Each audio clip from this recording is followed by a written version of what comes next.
Well, here we are, fall 2024. I thought we would be gone, what, last year, honestly. I really did. And I think Satan did too, with all the UFO stuff going on the mainstream media. Y'all notice that kind of went, pew, just silent, radar silent. Man, I don't know about y'all, but seeing the stuff coming down the pike, it's pretty scary. I uh, I know these days are hard. They're hard, and I know that a lot of us are alone.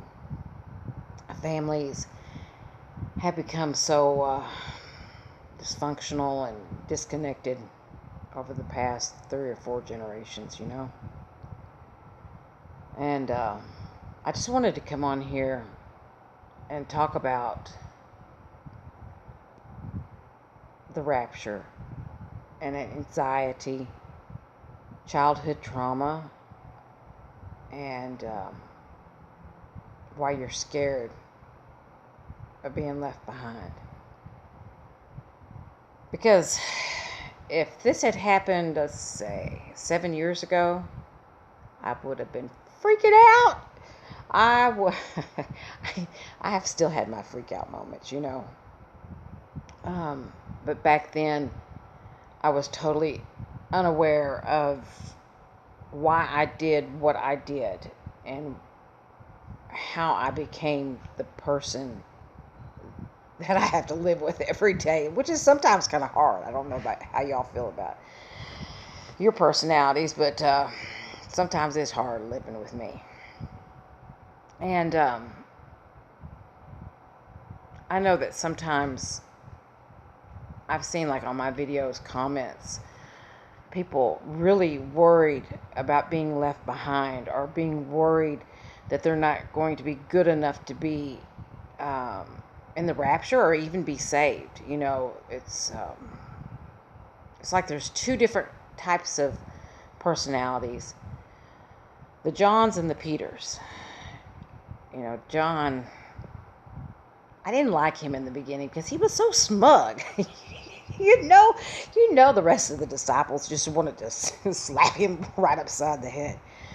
But he knew he was loved. And then you had Peter. And it took me a while to kind of, for Peter to grow on me, I guess you can say, because for most of my life, I was Peter. Peter didn't know he was loved. His whole relationship with Jesus during that time, he knew he was sinful. From the very first moment he talked to Jesus, he knew. He said so. So he was polar opposite of John.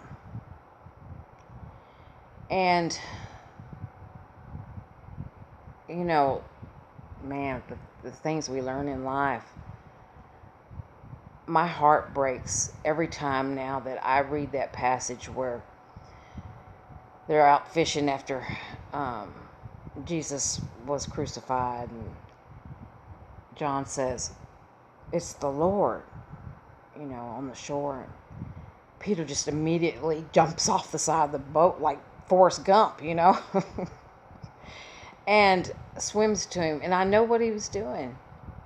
He was so heartbroken and ashamed and scared, and there's so many emotions, and he wanted to be able to talk to Jesus in private. And I know the feelings that Peter had on that long swim. I know. I've lived it. Still live it. But I've also been able to journey into becoming more of a John than a Peter. And that was It's only been the last couple of years. I spent most of my life not understanding who God was, not understanding how God saw me, because, like you, if you clicked on this video, you have anxiety about being good enough, doing enough, wondering if God loves you. I mean, He loves people. You're just not so sure He loves you. And there's a reason for that. And I don't know if you're aware of it or not. It took me almost 50 years of absolute insanity and crazy, toxic relationships to understand what CPTSD is, or childhood trauma. It took me that long to learn how important marriage is for the children and what divorce does to kids. What it did to me, what it did to my daughter. We come from a long line of divorced women in my family. And I had no idea how that would affect my relationship with God.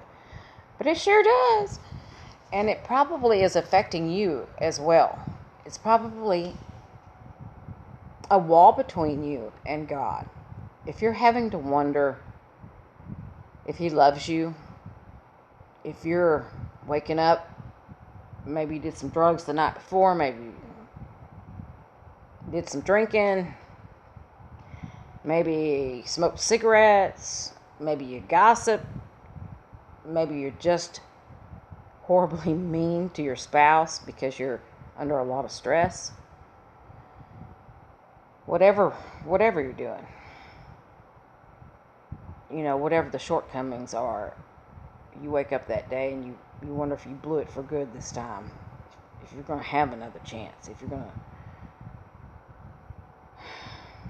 ever going to get it right. And that's not the relationship God wants with you at all. He doesn't want that with anybody. Actually having to wonder if you're going to please Him enough for Him to open the door to you. It's a little bit more like hell than it is heaven. You know what I mean?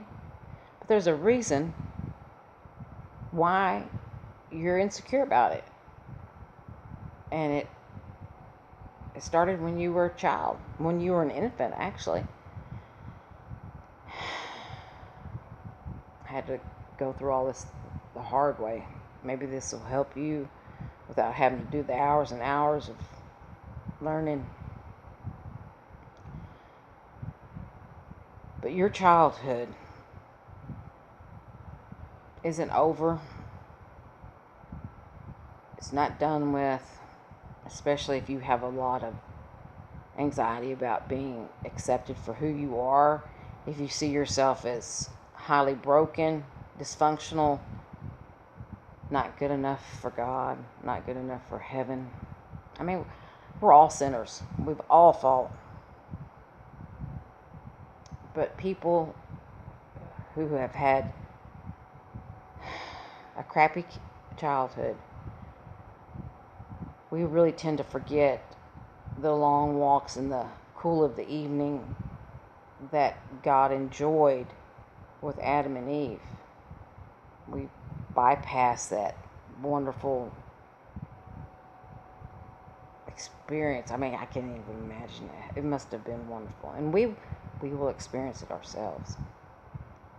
But we don't focus on that. We focus on the thou shalts and the thou shalt not, and you did this wrong and you did that wrong, and the wrath of God and the disappointment of God,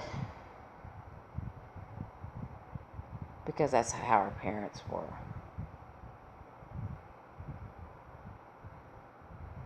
That's how kind of parents we are.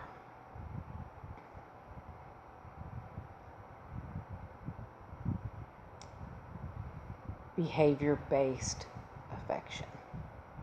The farthest thing from love. Especially, as it's described in the Bible. And that really affects us. It's hard to imagine the love that's defined in the Bible when we're just running around chasing our tails, just trying to be accepted and trying to show tolerance to others, when we're so twisted up inside that we can barely breathe, much less